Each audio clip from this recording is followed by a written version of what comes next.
Good evening, everyone. You're listening to Red Pill 78. I am the Corruption Detector, and this is your Red Pill News. Well, today is July 4th, our Independence Day. Happy 4th of July. Just a quick update here. I will be traveling today for the holiday. I hope that everyone has a very safe and happy day. Hopefully lots of big things are coming. And the first story I have for you is there is going to be no coverage for this event from the major three-letter agencies. That includes CBS, ABC, NBC, CNN, and MSNBC. None of them will be airing President Trump's July 4th celebration. Of course, we know the president is planning a massive military parade this year in Washington, D.C. for the 4th of July. Tanks were arriving earlier in the week for this joyous occasion, and many Democrats are not supportive of the event. Someone is planning to fly the big baby Trump blimp, and MSNBC, of course, will not be carrying the Salute to America event. None of them will be carrying the Salute to America event. They hate President Trump. They hate America. They hate us because we are not willing to go along with the program. Now, just a couple of interesting things to show you about today. Here is a tweet from Joe M. Storm is upon us on Twitter, and he notes that 11:11 maps to 7:4 on the clock. And he says that our favorite Anon was right all along, military grade. Let's take a look at the graphic here. 11/11/18, a parade that will never be forgotten. Ask yourself why. God bless our brave men and women in uniform. We will never forget. Here you go. You can see 11/11 lines up straight with 7/4. Looks like we haven't had any happenings on the clock for quite some time, but this is very, very interesting to see that 11/11, the date that we're talking about the parade, it lines up with the day the parade is actually going to be taking place. Very, very interesting. Now, do you know what else today is? Today is also Alice in Wonderland Day, and this is a countdown clock to Alice in Wonderland. It's just 17 hours away. Very, very interesting. Now, the reason that I bring this up is because Alice in Wonderland is something that's been spoken about many, many times on the posts here. If we go all the way back to the 2nd of November 2017, Alice in Wonderland, Alice in Wonderland, Alice in Wonderland. Many posts on November 2nd regarding that, and many, many more posts, all mentioning Alice and Wonderland. And I believe that we were told in these posts that Alice would have been HRC and Wonderland was Saudi Arabia. Now, if I'm wrong, by all means, correct me in the comment section below. But many posts, Hillary Clinton is Wonderland. Let's see. We need to get organized. Things need to be solved to understand what is about to happen. Let's start with Alice in Wonderland. Hillary Clinton in Wonderland by Lewis Carroll. Saudi Arabia, The Bloody Wonderland. Snow White, Wizards, and Warlocks. That was the post that I was thinking about there. But each of these posts here mention Alice in Wonderland. And actually, it looks like maybe a couple of them don't, but maybe they're just reposts of previous posts mentioning it. But I just thought that it was really interesting that today is Alice in Wonderland Day, and it is also July 4th, the day of the military parade. Now, I just want to mention that a source reached out to me and told me that the speculation that Methods and I were talking about, the military parade, the hardware in Washington, D.C., is in fact for the arrests, or at least some arrests. POTUS is not necessarily insulated, so I don't know that that's going to be taking place, but Congress is not in session. So this would be the perfect time to start putting people away if it needs to happen. Now, one final thing here. I just want to let everyone know that Neon Revolt is officially back on Twitter, although he mentions that Twitter is hot garbage and he wants people to join him on Gab. So join Gab if you haven't joined Gab. Gab is a great platform. They are making it even better right now. Neon Revolt is already tweeting away, getting lots of engagement, and many, many people giving him well wishes. Here is his Independence Day tweet right here.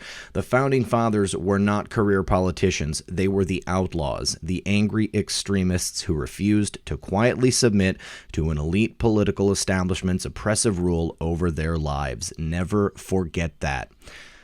Next, we have a very disturbing tweet sent over both by my friend Methods and my friend Hulkinator. Great minds think alike.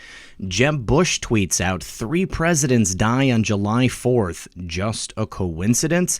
Looks like this is an article from the Constitution Center, and the first thing I thought was that Jeb Bush was signaling to someone that, perhaps it was time to take action on the president in the same way that Nancy Pelosi and John Brennan have insinuated in the past. And it looks like everyone else reading this tweet thought the exact same thing. Look at this. Someone's calling Eyes On Secret Service, code for the A word of President Trump. Are you threatening our POTUS? Secret Service, POTUS, this is awfully cryptic. The FU implying Jeb. But looks like President Trump, I believe, is going to be safe today, you guys. I don't think we have anything to worry about. I think that the Secret Service definitely is looking for these types of threats and for these insinuations to be coming from people like Jeb Bush. Now, this was written today. It is written by the National Constitution Center staff. It says 3 presidents die on July 4th. Just a coincidence? It is a fact of American history that 3 of the 5 founding father presidents died on the Independence Day anniversary, but was it just a coincidence? It is a fact of American history that 3 founding father presidents, John Adams, Thomas Jefferson, and James Monroe, died on July 4th, the Independence Day anniversary, but was it a coincidence? Why are they asking that twice? On July 4th, 1831, James Monroe, the 5th president, died at age 73 at his son-in-law's home in New York City. Monroe had been ill for some time, and newspapers had reported on Monroe's illness before his passing. Local and national newspapers were also quick to report after Monroe's death that they thought his July 4th passing was a remarkable coincidence. At the least, since Thomas Jefferson and John Adams had both also died on July 4th, 1826, the 50th anniversary of the Declaration of Independence. The oddness of the events wasn't lost on the New York Evening Post in 1831, when the newspaper founded by Alexander Hamilton called it a coincidence that has no parallel. 3 of the 4 presidents who had left the scene of their usefulness and glory expired on the anniversary of the national birthday, a day which of all others, had it been permitted them to choose, they would probably had selected for their termination of their careers, the Post reported on July 5, 1831. The New York Commercial Advertiser wrote on July 5, 1831, it would be difficult to find a parallel in history. 3 of them have been called away in a good all age on the same proud anniversary. And then the Boston Traveler wondered about the coincidence on July 8th. Again, our national anniversary has been marked by one of those events, which it may be scarcely permitted to ascribe the chance. Then the Frederick, Maryland Town Hall Herald marked Monroe's passing on July 9, 1831, by also noting the presidential coincidence. This have all 3 of our revolutionary presidents departed this life on the anniversary of our independence, presenting the most remarkable tissue of coincidences that have marked the history of nations, the newspaper said. The death of these 3 presidents on the same day of the year was a long shot. There is an interesting blog post at the Boston University's History Society that excerpts Margaret P. Batten's research on the coincidental deaths of Adams and Jefferson. Given the insufficient historical evidence available, we can't know the truth about why Adams and Jefferson died on the same day, Batten said. She didn't include Monroe in her study. Batten evaluated the circumstance under 6 different criteria ranging from mere coincidence and divine intervention to the men's willingness or desire to die on the anniversary day. We can reflect on whether it would make a difference to us if one or another of these explanations turned out to be true, she concluded. After all, the 6 possibilities these explanations raise are central to the very questions about death and dying that are so controversial today. But back in 1826, Daniel Webster's eulogy for Adams and Jefferson spoke to a point that many people believed, that something other than coincidence was involved. The concurrence of their death on the anniversary of independence has naturally awakened stronger emotions, Webster said. It cannot but seem striking and extraordinary that these 2 should live to see the 50th year from the date of the act, that they should complete that year, and that then, on the day which had fast linked forever their own fame with their country's glory, the heavens should open to receive them both at once. As their lives themselves were the gifts of providence, who is not willing to recognize in their happy termination, as well in their long continuance, proofs that our country and its benefactors are objects of his care? So I think the point of this article is to insinuate that it was divine intervention that these presidents left on this particular day. However, I don't believe that that is the insinuation that Jeb Bush is making. All right, and here also from Hulkinator, we have a message from the Department of Justice. It's actually a message from Attorney General William P. Barr in regards to celebrating the 4th of July. He says, every 4th of July, we commemorate our nation's independence and the ideals of democracy and justice that were enshrined at its birth.